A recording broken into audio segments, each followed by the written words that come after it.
2 minute বলেছিলাম, 5 minute লাগলো। বিয়ে করার আগে তোমাকে জানিয়ে দিই, আমার পরিবারে তুমি ছাড়া আর কেউ নেই, আমি একা।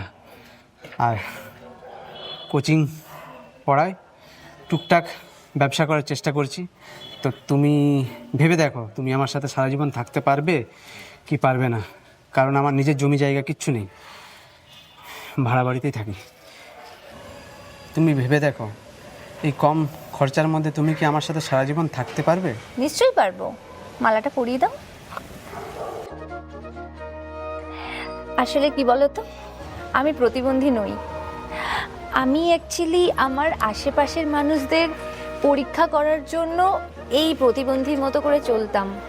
মানে আমি জানতে চাইছিলাম যে অ্যাকচুয়ালি আমাকে সত্যিকারের কে ভালোবাসে।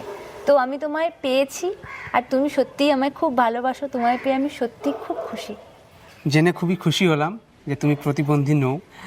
এমনিও তোমাকে আমি ভালোবাসতাম, আসলে তোমার ভেতরের মানুষটাকে আমি ভালোবেসে ফেলেছিলাম, তোমার মানবিকতা, তোমার মানসিকতা, এই আর কি। আর আমার প্রতিটা মানুষকেই ভালো লাগে, সবাইকে আমি ভালোবাসতে পারি, তোমাকে স্পেশাল, এই আর কি। না, তুমি আমাকে পরিয়ে দাও। আমি জানিয়ে দিই যে আমার বাড়িতে সবাই আছে, আমি আছি, বাবা আছে, মা আছে, বোন আছে, দিদি আছে, ঠাকুরদা আছে, ঠাকুরমা আছে, পুরো পরিবার আছে। আর আমার একটা দোকানও আছে।